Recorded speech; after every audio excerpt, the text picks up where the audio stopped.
आज का आजाद सिपाही अखबार आपने पढ़ा क्या? पढ़ते रहिए अपना लोकप्रिय दैनिक अखबार आजाद सिपाही। नमस्कार, आप देख रहे हैं आजाद सिपाही और मैं हूं अमित दत्ता।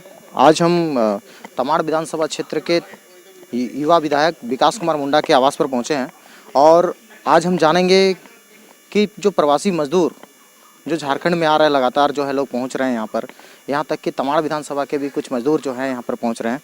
उन मजदूरों को लेकर, उन प्रवासी मजदूरों को लेकर के क्या कुछ विधायक सोचे हैं, इसके बारे में हम सीधे विधायक से जुड़ेंगे और बात करेंगे। युवा विधायक विकास कुमार मुंडा जी हैं।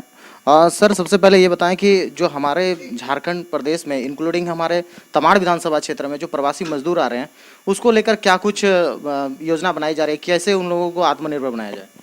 देखिए, सबसे पहले तो इस कोरोना काल में सबसे ज़्यादा अगर कोई प्रभावित हुआ है तो हमारे मजदूर भाई ही सबसे ज़्यादा प्रभावित हुए हैं।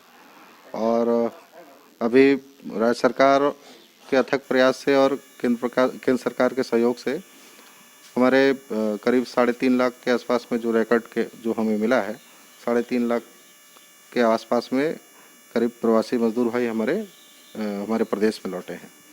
और उसमें सबसे पहले जो व्यवस्था जो की जा रही है कि अभी कम से कम जो मज़दूर हमारे आ रहे हैं, और मज़दूर आने के बाद कहीं हम लोग को भी गांव से भी खबर आता है कि हमारे गांव में बहुत सारे लोग आ गए हैं, तो उनको देखा जाए। तो हमने सरकार की तरफ से जो व्यवस्था की गई है, और हम लोग भी गाँव वालों को ये बता रहे हैं, और मैं आपके माध्यम से भी कहना चाहता हूँ कि हर कोई कोरोना लेकर के नहीं आया है। गाँव वालों से मेरा आग्रह है कि ये मतलब किसी भी व्यक्ति को सख्त भरी निगाहों से देखने की आवश्यकता नहीं है। सरकार पूरे स्तर से जांच करके, और जांच की प्रक्रिया को भी मैं आपके सामने बता देना चाहता हूं कि ऐसे मजदूर जो रेड जोन से आ रहे हैं, सारे रेड जोन से आने वाले मजदूरों का टेस्ट हो रहा है। उसके बाद उनको क्वारंटीन रखा जा रहा है। 3 दिन 4 दिन के पश्चात उनकी रिपोर्ट आ जा रही है। रिपोर्ट आ जाने, अगर नेगेटिव आ रही है तो उनको होम क्वारंटाइन भेजा जा रहा है, और जो ग्रीन जोन से आ रहे हैं उनको ही होम क्वारंटाइन में घर भेजा जा रहा है। तो इसमें कई जगहों से हमें भी सूचना मिली कि भाई हमारे यहाँ बाहर से मजदूर आए हैं, तो हमने कहा कि भाई अगर वो रेड जोन से आए हैं तो निश्चित तौर से उनको क्वारंटीन किया जाएगा। लेकिन चूँकि एक सिस्टम के तहत सारे लोग आ रहे हैं, कोई भी ऐसा नहीं कि अचानक कोई किसी के गाँव में चला जा रहा है। ये तो हुई सरकार के मजदूरों को लाने से लेकर घर तक पहुंचाने तक का प्रोसेस की चीज़ें। अब इसके बाद में चूँकि इतने सारे लोग राज्य में फिर से वापस आ रहे हैं, तो उनके रोजगार के ऊपर ध्यान देना भी बहुत बड़ा प्रश्न है हम सब के लिए। और इसके लिए राज्य सरकार आदरणीय हेमंत जी के नेतृत्व में बहुत अच्छे तरीके से इन सब चीज़ों की तैयारी वो कर रहे हैं। और हम लोगों ने भी इस संदर्भ में कई सुझाव उनको पत्र के माध्यम से और व्यक्तिगत रूप से मिल के भी उनको कई सुझाव हम लोगों ने दिए हैं, और बहुत सकारात्मक रूप में उन्होंने भी उन सुझावों को लिया है। और उन सुझावों में हम लोगों ने कहा है कि जो भी मजदूर हमारे भाई झारखंड के किसी भी कोने में आ रहे हैं, सबसे अच्छा तरीका ये है कि हम लोग उनको रोज़गार कृषि के क्षेत्र में दें।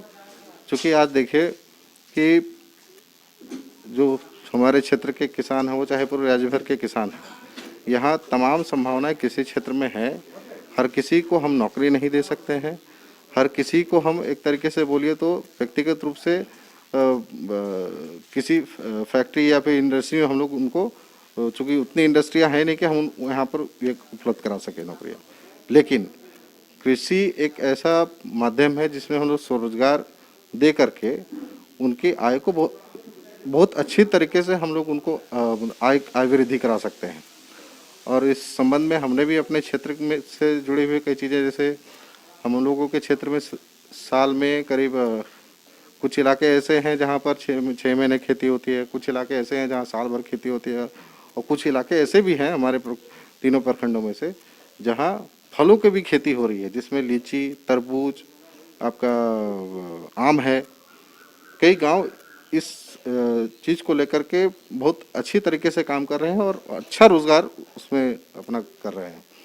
तो इस संबंध में 2-3 एजेंसियां जो हैं, जो संस्थाएं हैं, वो इंटरेस्टेड हैं हमारे क्षेत्र में काम करने के लिए। तो करीब हम लोगों ने 200 से 500 एकड़ तक के बीच में एक लक्ष्य रखा है अपने विधानसभा क्षेत्र में, रिवर साइड बेसिन जितने भी हैं, चाहे वो करकरी नदी के किनारे हो, चाहे हमारे कांची नदी के किनारे हो, वहाँ पर फलदार फलों की खेती और तरबूज की खेती को हम लोगों ने प्रमुखता के रूप से हम लोगों ने तैयारी की है कि इसके ऊपर हम लोग काम करेंगे। और उसके साथ साथ में कई योजनाओं को हम लोग टारगेट लेके चल रहे हैं, जिसमें हमारे एक सबसे जो जीवंत नदी है करकरी, उसके पानी का इस्तेमाल हम लोग नहीं कर पाते हैं। हम लोगों की तैयारी उसके पानी को इस्तेमाल करने की भी है। हम लोगों ने अपनी तरफ से माननीय मुख्यमंत्री जी को भी सुझाव दिया है कि चूँकि वहाँ उस नदी में सालों भर पानी रहता है, उस नदी में अगर हम लोग जगह जगह बियर बनाते हैं और उस पानी को लिफ्ट करा करके खेतों तक पहुँचाते हैं, तो यहाँ के किसान साल भर अपने खेतों में खेती कर पाएंगे। तो इस संबंध में उनका बहुत सकारात्मक रुख है। उन्होंने कहा है कि जैसे लॉकडाउन की अवधि खत्म होती है, इस संबंध में हम लोग निश्चित तौर से आगे बढ़ेंगे। उसके साथ साथ में एक हम अभी हाल में ही कृषि मंत्री से मिले थे। हमने कहा कि हमारे तमाड़ विधानसभा क्षेत्र में एक फूड प्रोसेसिंग यूनिट के बारे में हम उनको कहा है। साथ साथ में एक नए कोल्ड स्टोरेज, चूँकि यहाँ सब्जियों का उत्पादन, टमाटर का उत्पादन, खीरे के उत्पादन बहुत अच्छी मात्रा में होता है और यहाँ से बाहर के दूसरे प्रदेशों में भी यहाँ से भेजा जाता है। अगर मान के चले उनके भंडारण की उचित व्यवस्था हो जाएगी तो निश्चित तौर से हमारे जो कृषक भाई है उनका मनोबल भी बढ़ेगा और उसके साथ साथ में उनकी आय में भी बेतहाशा वृद्धि होगी। तो ये जो सिंचाई की जो बात है, कब तक क्षेत्र के लोगों को ये इसका असर देखने को मिलेगा? देखिए, अभी तो हम लोग इसके प्राथमिक स्तर पे हैं। अभी इस संबंध में कोई शुरुआत हो नहीं पाई है, क्योंकि हम लोगों को शुरुआत करना था विधानसभा सत्र खत्म होने के बाद इन सब चीज़ों पे हम लोग काम में लगते। लेकिन चूँकि पूरा देश ही नहीं, पूरा विश्व एक तरीके से कोरोना के दंश झेल रहा है और एक लंबी अवधि से हम लोग लॉकडाउन को देख रहे हैं और ये हम लोग को भी समझ में नहीं आ रहा कि कितनी और दिन तक हम लोग को लॉकडाउन का अवधि को देखना पड़ेगा।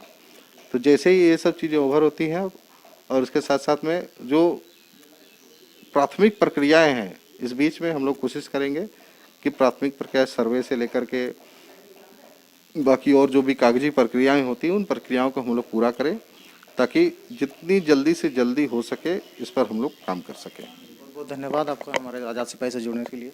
हमारे सहयोगी विनोद बनर्जी के साथ मैं अमित दत्ता, आज़ाद सिपाही बुंडू।